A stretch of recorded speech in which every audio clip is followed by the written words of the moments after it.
Sir உங்களை நீங்கள் சொல்லிக்க போகும்போது நான் பேங்க்ரப்ட் கிடையாது, நான் பேங்க்ரப்ட் பில்லியனியர் அப்படின்னு சொன்னீங்க. ஏன்னா நான் வந்து ஜீரோட்டிருந்து பில்லியனர் ஆகி பில்லியனர்லேருந்து ஜீரோ ஆகி திருப்பி ஜீரோலேருந்து பில்லியனர் ஆனனால நான் அப்படி தான் சொல்லிக்குவேனே அப்படின்னு நீங்கள் சொன்னீங்க. இல்லை, நீங்கள் சொல்வது தவறு. முதல்ல பில்லியனர் ஆனேன். நான் செய்யாத தவறுகளினால் பேங்க்ரப்ட் ஆனேன், அதனால் தான் பேங்க்ரப்ட் பில்லியனர். ஆமாம், மறுபடியும் பில்லியனர் ஆகவில்லை. அப்படி ஆக வேண்டும் என்ற காரணத்துக்காகத்தான் உங்களுக்கு ஆலோசனை சொல்லிக் கொண்டிருக்கின்றேன், பார்வையாளர்களிடம் உதவிகள் கேட்டுக்கொண்டிருக்கின்றேன். இதில் என்னுடைய கேள்வி என்னன்னா சார், பில்லியனராக இருந்தனால பேங்க்ரப்ட் ஆகிட்டீங்கன்னு சொல்ல மாட்டேன். அதில் ரொம்ப ஒரு அவுட் ஆஃப் த ஸ்க்ரீன் ஆனால் நீங்கள் பேங்க்ரப்ட் ஆகிட்டீங்க சில விஷயங்களுக்காக. திருப்பி எந்த விஷயம், இந்த விஷயம் தானே எனக்கு பேங்க்ரப்ட் ஆச்சு, திருப்பி நான் ஏன் இந்த ஜேர்னிக்குள்ளே போகணுன்றது எந்த விஷயம் உங்களை தூண்டி இப்போ திருப்பி உங்களை இது ஒரு விஷயமா உங்களை கொண்டு வருது? இந்த சினிமா காங்கில் பாருங்கள், ஒரு சினிமா எடுத்து அது ஓடாது.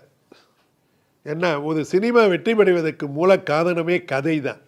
ஒரு முறை சோவிடம் சொன்னேன், சார் நான் விஞ்ஞானபூர்வமாக சினிமாவை சந்தித்தால் வெற்றி பெறுவது கதைக்காகத்தானே என்றேன். அவர் அது உண்மை என்றார்.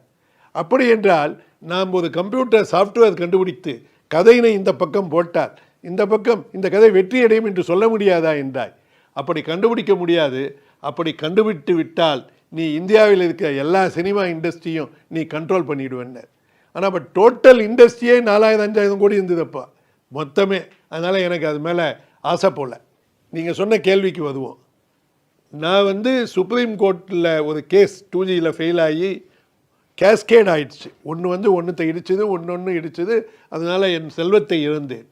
அதுக்காக அதே முறை மறுபடியும் தவறு வரும் என்று நான் நினைக்கவில்லை. என்னுடைய கஸ்டமரால் நான் பணத்தை இழந்து விட்டால் நான் மறுபடியும் அந்த வியாபாரத்துக்கு போக மாட்டேன், கை சுட்டு விட்டது என்று. ஆனால் நான் மக்களால் பணத்தை இழக்கவில்லை, மக்கள் எனக்கு உதவி செய்தார்கள். அதனால் எனக்கு ஒன்றும் பிரச்சனையே இல்லை. கவர்மெண்ட் ப்ராப்ளம் நீங்கள் இமேஜின் பண்ணி கூட ஒரு முறை ஆக்சிடென்ட் ஆகிடுச்சு உங்களுக்கு மோட்டர் பைக்கில், அதுக்காக மோட்டர் பைக்கை விட்டுருவீங்களா? இல்லை, இன்னைக்கு நிலைமை அப்படி தான் சார் இருக்குது. சின்ன ஃபெயிலியரை கூட டக்குன்னு நான் வேறு லைன் எடுக்கிறேன்ற மாதிரி மனநிலையில் தான் நிறைய யூத் இருக்கிறாங்க. அப்படி இருக்கும்போது நீங்கள் இவ்வளோ பெரிய விஷயத்தை டக்குன்னு பவுன்ஸ் பேக் ஆகிருக்கீங்க. அவர்களுடைய மனநிலை சரியில்லை. நட்பில் கூட பார்த்தீங்கன்னு வச்சுக்கிங்க, என்னோடு ஒத்து போகவில்லை என்றால் அவர் மேல் எனக்கு கோபம் வர வேண்டியதில்லை. அந்த ஒத்துப்போகாத தன்மையை மட்டும் தனியாக வைத்துவிட்டு மீதி நல்ல நன்மைகளோடு பழகுங்கள். நண்பர்களோடு பழகும்போது அவர்கள் ஒரு நாள் நமக்கு எதிரிகளாகலாம் என்று பழகுங்கள். எதிரிகளோடு பழகும்போது நண்பர்களாக பழகுங்கள்.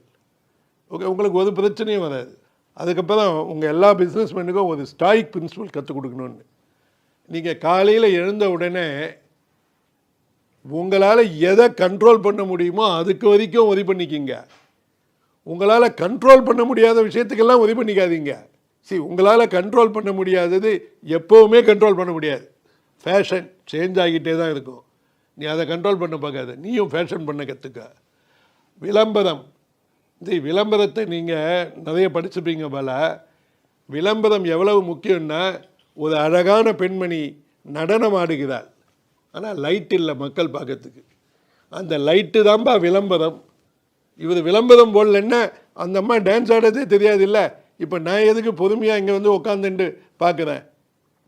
நான் என்னை விளம்பரப்படுத்தி கொள்ள விரும்புகிறேன், என் வியாபாரத்தை அபிவிருத்தி செய்து கொள்ள விரும்புகிறேன், பொதுமக்களின் ஆதரவை நான் தேடுகிறேன். இதுதானே உண்மை. இது ஒரு தேடுதல்.